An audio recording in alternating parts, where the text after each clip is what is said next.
Hi, would you believe me if I told you that I was 34?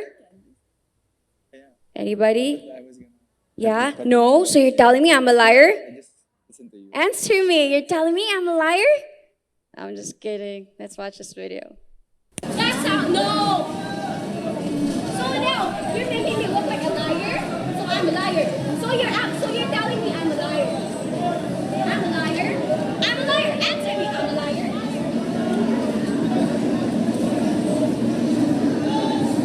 Sorry po, sorry. That's how you say sorry. If I say sorry, sorry ate, sorry. Tanggap mo yun?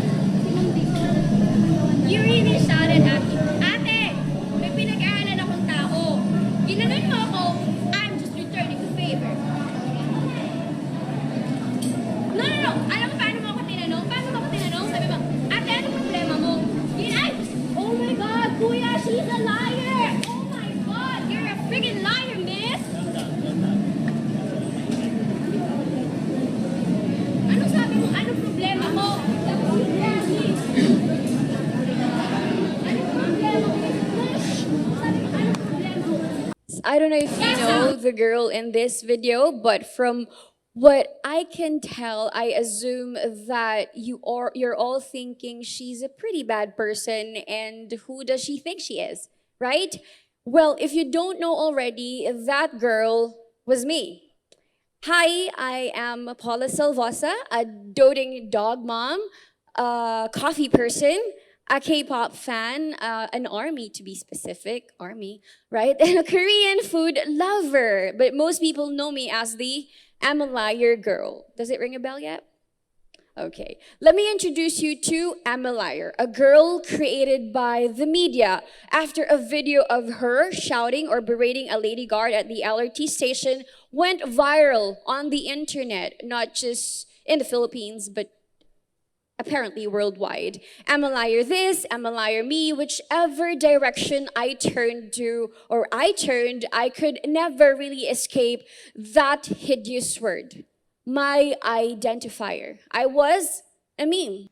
Basically, people again reduced me to nothing but that name, that horrible name that made me scared for my own life. So, imagine experiencing this every day and having the world single you out for a single mistake that you have done. But truth to be told, I lost myself at that time. It felt as though that the world won against me and I forgot my own identity. And in fact, I hated it. At that time, I remember telling my father that I wanted to change my name and go to a faraway place where nobody knew me, and I felt neither Paula or I'm a liar. I was lost somewhere in between those two personas. And the grief that I experienced that time was never really a soul response to the bashing that I experienced, not just for weeks or days, but for months. Yes, the ostracizing or the world ostracized me, but what I truly lost during that time was not my reputation. What I lost that time was the fact that I could never be Paula Salvosa again. I'm a liar became me. And for a long time, it was me. Again, I was canceled.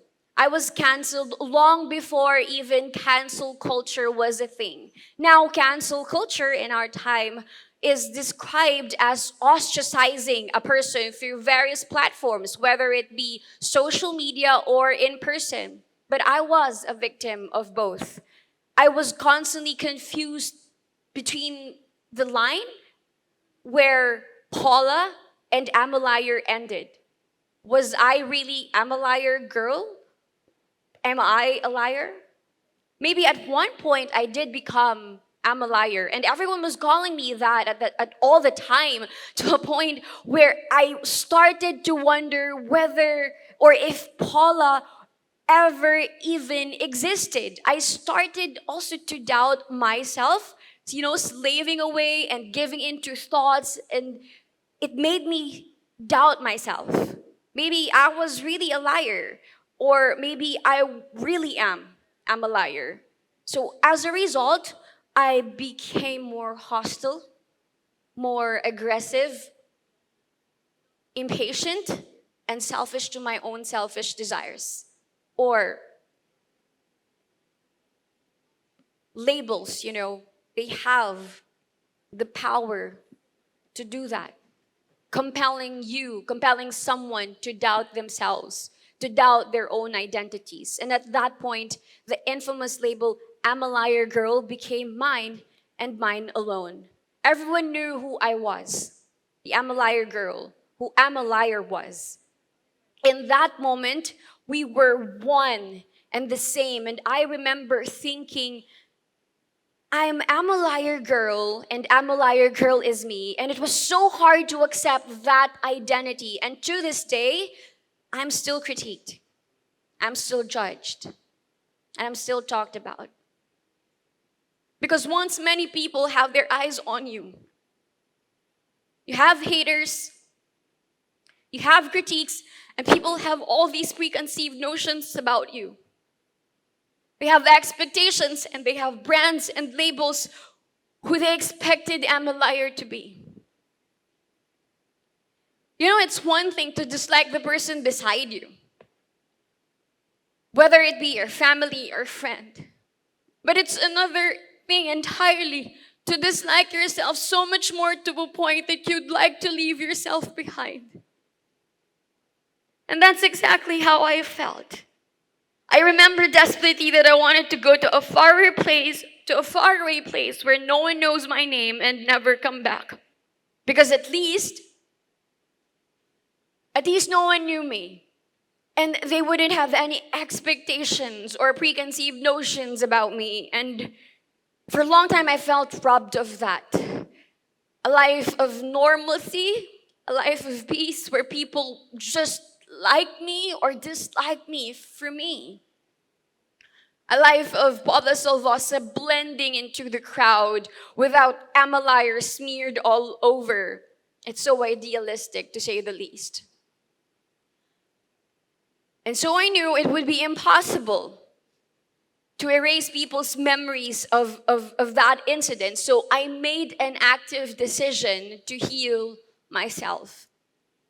At first, I buried myself in work, and so I became a youth pastor, turning to God for guidance in my hardships, in my struggles, and I preached, became devoted to the church, and believed myself to be healed from the trauma because of all of that. I thought the ministries and the preaches meant I was healed and that I was complete again or whole again. I thought the void "I'm a liar" left could be filled by God's grace, by all this work. For a moment's time, I thought I was okay. But soon after, I spiraled down again. And I realized I wasn't healed as I thought I was. I thought I could just pray this trauma away, or scripture memorize this trauma away and just bury it under me, but that wasn't the case. My grades and my mental health drastically, they both declined, and my professor at that time advised me to seek professional help. And so I did. And that's when I realized that healing is not instantaneous. It does not happen overnight just because you bury it deep inside you. Rather, healing is an intentional and deliberate process that you have to take it one step at a time, and you have to mean it.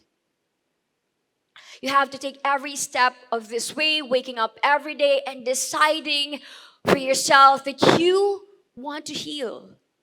It was a discovery for me, learning that healing is actually a journey. Learning that the process of healings means going through the dark days, the highs and the lows, and it doesn't make you less of a good person. Realizing that healing isn't linear. And sometimes the only one that can help you is yourself. So gradually, I became more and more intentional about healing. I learned how to be kinder, not just to myself, but to other people as well. I learned the importance of self-awareness and celebrating my small victories and breakthroughs. And the four big steps that I took were these: self-regulation, self-talk, self-confidence, and finally, self-appreciation. I learned to accept my flaws and my failures along with my whole self, with the way I am. Because, of course, all of us have parts of ourselves that are ugly, that aren't exactly perfect. And I think one of the most important parts of healing is being able to accept this or these ugly parts. I will admit it was a challenge being able to accept I'm a liar girl. But at the same time, how can I deny that she is a part of me? A bad moment is only a moment. It doesn't define who you are, and it certainly doesn't dictate the rest of your life. You know, my psychiatrist once told me that in this difficult world, you need to pat yourself on the back and appreciate yourself because you don't need all this negativity. I was able to finally reconcile with myself by accepting that those people who cyberbullied me, whatever they said, doesn't really matter. They don't know me. What really matters is what my loved ones think about me, what those in my inner circle think about me. Those people who cyberbullied me, they don't even have weight on my life. Their hate definitely doesn't define me. And that their opinion of me, that's their opinion of me. But it's not my reality. I'm a liar girl. Yes, it was a phase. It was a part of me. But she is not me. I, Paula Salvosa, not a liar. What I am is resilient. I see purpose in all my pain. And like the common saying mentions, toughest diamonds are formed under pressure. No one wants to be I'm a liar. I bet you don't want that, right? But after everything that I've faced, I have found that even if I could turn back time, I wouldn't change a thing. Because I'm a liar girl, along with all my traits and flaws, made me the person that I am today. These all make me stand before you proudly as Paula Salvosa.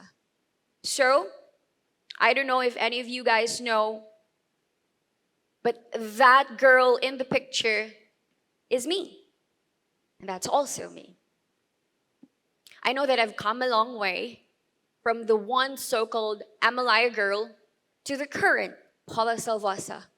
Learning to overcome your fear, giving yourself some compassion, isn't a one-time task, but a practice, just as healing is.